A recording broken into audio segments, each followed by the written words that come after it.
বাঁকুড়ায় ওভারলোড বালির গাড়িতে রমরমা ব্যবসা অভিযানের সভাধিপতি অনুসুয়া রায় বিএলআরওকে ধমক।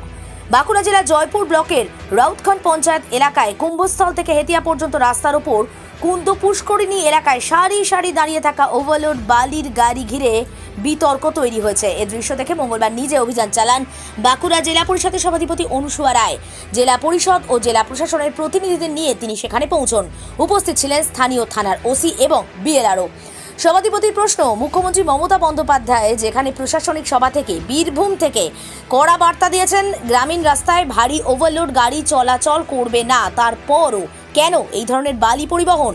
লোডেড গাড়ি রুরাল রাস্তায় যাবে না, অনেকে ছেড়ে দিচ্ছেন, বারবার বলা সত্ত্বেও শুনছেন না।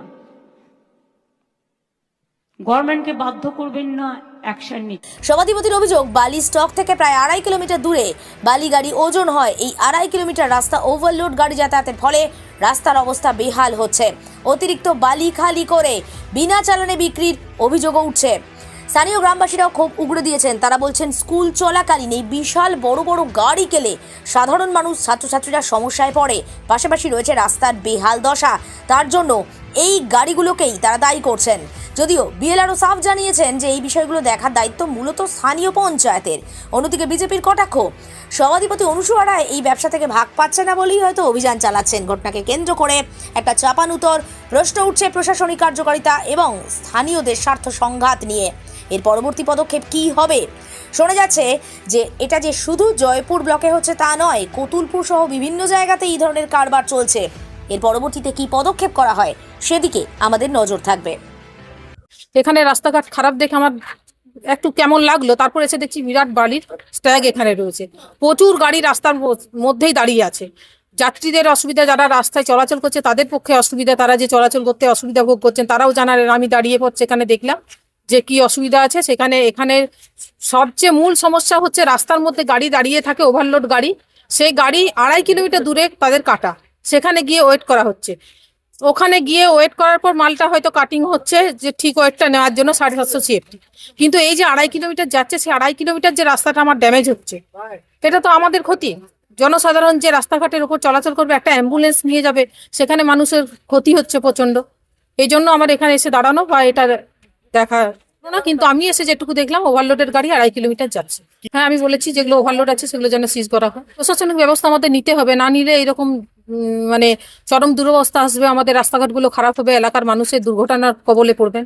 এটা লোকাল প্রশাসন এবার সবাই মিলে আলোচনা করে যে নিশ্চিত আমরা অ্যাডমিনিস্ট্রেশনে আছি, লোকাল প্রশাসন যতক্ষণ না দিচ্ছে আমরা করতে পারি না, কারণ লোকাল প্রশাসন সবকিছুই জানেন। ওনারা যদি আমাদের বলতো তাহলে আমরাও আলোচনা করে এবারে কি ব্যবস্থা হবে সেটা। উনি বললেন যে কবে হবে, উনি সময় চাইছে। আমি বলি আপনার সময় মতন আমরা বসতে চাই, আপনি আসুন, কোনো অসুবিধা নেই। উনি বলে ঠিক আছে, উনি আর অথরিটির সঙ্গে কথা বলবেন, এটাই বললেন। এখানে যিনি বলছেন যে এগুলো দেখভালের দায়িত্ব লোকাল প্রশাসন বলছেন। লোকাল প্রশাসন সবাই মিলে আলোচনা করে যে গাড়ি ধরো লোকাল প্রশাসন মানে আপনি কাদেরকে বলছেন? লোকাল প্রশাসন যারা আছে, যেটা পঞ্চায়েত, যেটা লোকাল বলতে আমরা যদি পঞ্চায়েত লোকাল প্রশাসন মানে আপনি ব্লক, সেই প্রশাসনের মধ্যে আপনি আমি অ্যাডমিনিস্ট্রেশনে আছি।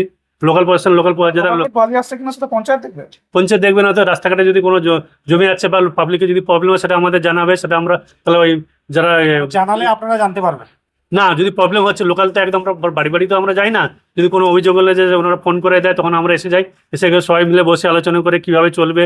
ওসি সাহেব আছে দেখভালের জন্য, আছে ধরো ওই স্কুল আওয়ারগুলো ওরা মেনটেন্স করে, বা গাড়ি যারা যাতে না একসঙ্গে জড়ো হয়ে যায় সেটা দেখেন, ওনারা রোস্টার করে রেখেছে। ওনারা বললেন না হয় তাহলে দেখা দরকার না, আমরা করি, ওসি সাহেবরা করেন, আমরা করি। আবার জয়েন্ট ভেরিফিকেশনে বেরিয়ে আমরা। এখানে যেগুলো ওজন করা হলো 16 টাকাগুলো কত করে, মানে কত ওজন কত করে হয়েছে প্রত্যেকটি এক একটি? ওই ধরো 48 হয়ে গেছে, ধরো 50 ঠিকই আছে, একটা একটু বেশি আছে, সেগুলো 52-53 আছে, বেশি আছে। যেটা বেশি আছে সেটা কি? সেটা ওটা নামানো হয়, ওটা এক্সট্রা নামিয়ে দিয়ে এবারে তো ওয়েব চালান দেওয়া হয়। তার যেটা চালান নিয়ে এসছে আর ওয়েব চালান করে আমরা পার করি। গুণধর মন্ডল। হ্যাঁ, ওভারলোড আমি চলে যে 2-2.5 কিলোমিটার ওখানে যে টিয়ার করার পর তারপরে ওরা গাড়িটা নেই। হ্যাঁ, ওভারলোড চলে। আমরা জানলেও আমরা ওই বালির দিকে বলার মতো আমাদের। হ্যাঁ, সকাল থেকেই চলে। হ্যাঁ, সমস্যা তো হয়, জনগণের সমস্যা হয়। সিরাজউদ্দিন শেখ। রাউতখণ্ড, জয়পুর ব্লকের রাউতখণ্ড এলাকায় গিয়েছিলেন বালির গাড়ি পরিদর্শন করতে। বর্ষাকাল, ভাগ বাটোয়ারা কম পেয়েছেন, ঠিক মতন পয়সা পৌঁছায়নি, তাই দিদি আজকে রাস্তায় নেমে রাস্তা খারাপ হচ্ছে, তো দিদিকে আমি অনুরোধ করছি, শুধুমাত্র রাউতখণ্ড কেন, সারা বাঁকুড়া জেলাতে যেভাবে বালির ওভারলোডিং গাড়ি চলছে, অবৈধ বালি চলছে, আপনি কি এতদিন জানতেন না? না জেনেও চুপচাপ ছিলেন? ভাগ বাটোয়ারা ঠিক ছিল, এখন ভাগ বাটোয়ারার অসুবিধা হয়েছে, তাই মানুষের কথা বলে রাস্তায় নামতে যাচ্ছেন। পশ্চিমবাংলায় সারা রাস্তা, গ্রাম বাংলার রাস্তা ভেঙে পড়ে আছে।